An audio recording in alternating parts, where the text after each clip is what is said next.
बागेश्वर धाम में जो शक्ति केंद्र है, और वैसे हमारा भी नाम धीरेंद्र है, तो इसलिए हम आपसे कहेंगे कि हमारी आज्ञा का भी आपको पालन करना चाहिए, क्योंकि हम भी कुछ पर्चे बना लेते हैं। ये कैसी राधाएं, कैसे हैं घनश्याम। जरा मुंबई की ओर आपका ध्यान चाहूंगा। ये कैसी राधाएं, कैसे हैं घनश्याम, जहां देखो दिखता कलयुगी ब्रजधाम। जाने क्या पहनती हैं, कुछ भी पहनती हैं, मॉडर्न कहलाती हैं। जाने क्या पहनती हैं, कुछ भी पहनती हैं, मॉडर्न कहलाती हैं। आती है स्पेनिश, आती है अंग्रेजी, पर शर्म नहीं आती है। भूले से जो इनसे कहे कोई बहन जी, तो वो जाने अंजाम। ये कैसी राधाएं, कैसे हैं घनश्याम, जहां देखो दिखता कलयुगी ब्रजधाम।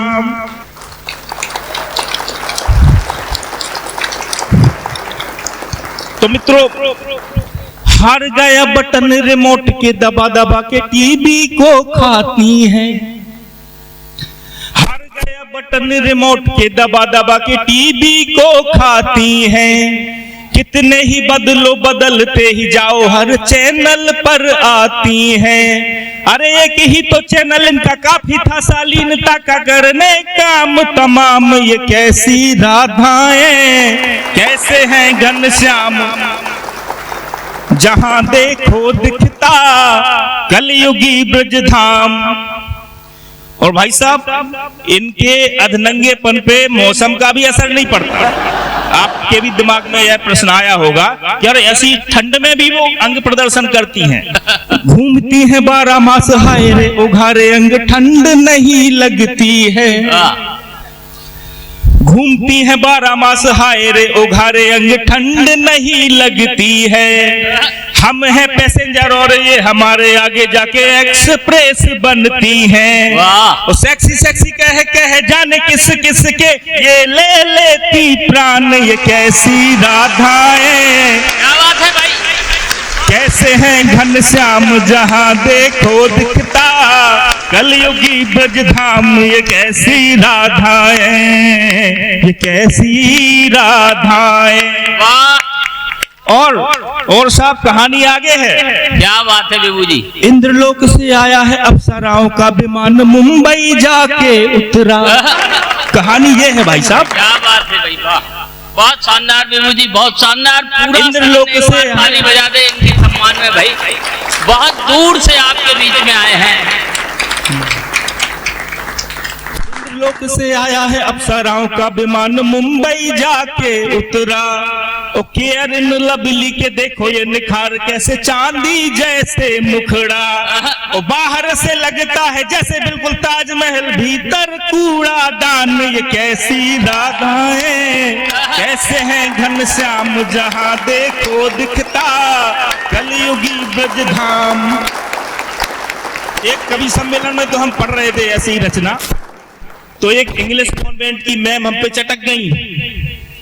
बोले ये कैसे कवि हो तुम,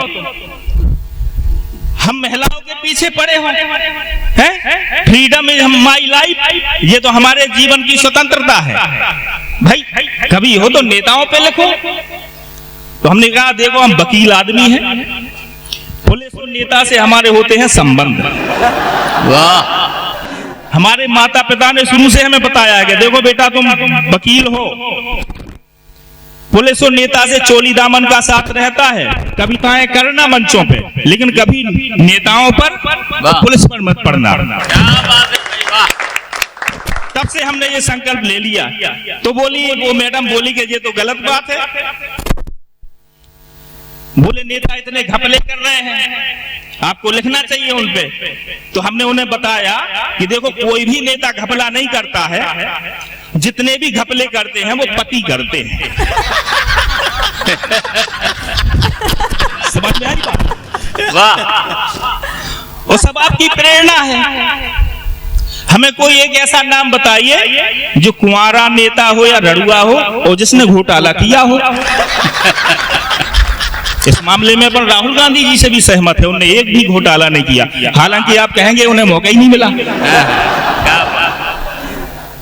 तो भाई साहब ऐसा हो जाता है।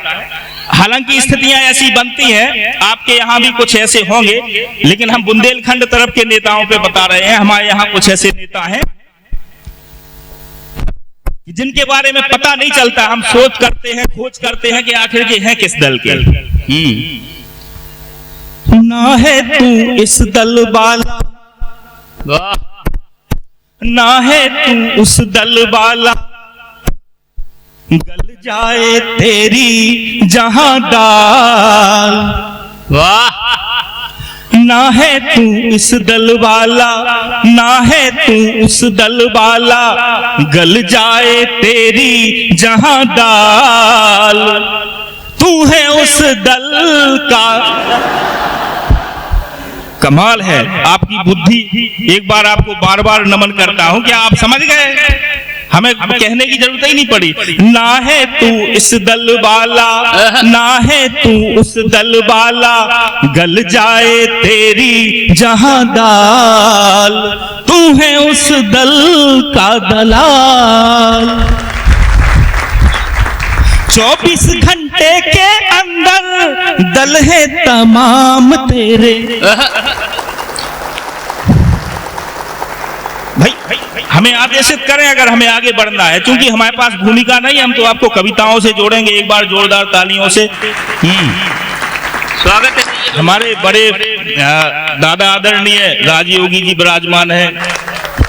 24 घंटे के अंदर दल है तमाम तेरे, कभी इसके संग कभी उसके, लेता दिन रात फेरे। सच सच बता दे अब तो कितने हैं बाप तेरे। सच सच बता दे अब तो कितने हैं बाप तेरे। या है तू 18 वाला, या फिर है 36 वाला, बता दे अनोखे लाल। तू है किस दल का दलाल, ना है तू इस। इतनी देर से बड़ी शांति और धैर्य के साथ जो आपकी उपस्थिति यहाँ बनी हुई है, उसको बार बार नमन करता हूँ। हम तो थोड़ा जल्दी ही यहाँ आ गए थे, क्योंकि दूरी से आना था हमें। तो नगर में एक उपाध्याय जी एक मिल गए थे सज्जन, तो जिज्ञासा बस हमने उनसे पूछ लिया था कि यार आपके यहाँ कभी सम्मेलन होता है? यानी यहाँ तो बड़े बुद्धिजीवी और विद्वान लोग रहते हैं। बोले हाँ बिल्कुल, यहाँ बहुत ऐतिहासिक नगरी है, यहाँ बुद्धिजीवी और बड़े विद्वान लोग रहते हैं। नहीं, अरे वाह। हमने कहा और कुछ जो मूर्ख और बेवकूफ टाइप भी रहते हैं? वे बोले नहीं, वो जरूरत पड़ने पे बाहर से बुलाए जाते हैं। तो ऐसी बातें आपके बीच हम ज्यादा भूमिका से नहीं कर पाएंगे। प्रथम पंक्ति से लास्ट पंक्ति तक अगर हमारी बात में आपको तत्व लगे कि टीवी कल्चर ने पैदा कर दी एक बड़ी रिस्क है। टीवी कल्चर ने पैदा कर दी एक बड़ी रिस्क है। हर हफ्ते मजनू को नई लैला फिक्स है। टीवी कल्चर ने पैदा कर दी एक बड़ी रिस्क है। हर हफ्ते मजनू को नई लैला फिक्स है। और हमने पूछा मजनू जी से ये कैसा इश्क है? वे बोले इसमें 3G है, 4G सब मिक्स है। तो मित्रों ऐसा स्थितियां हो जाती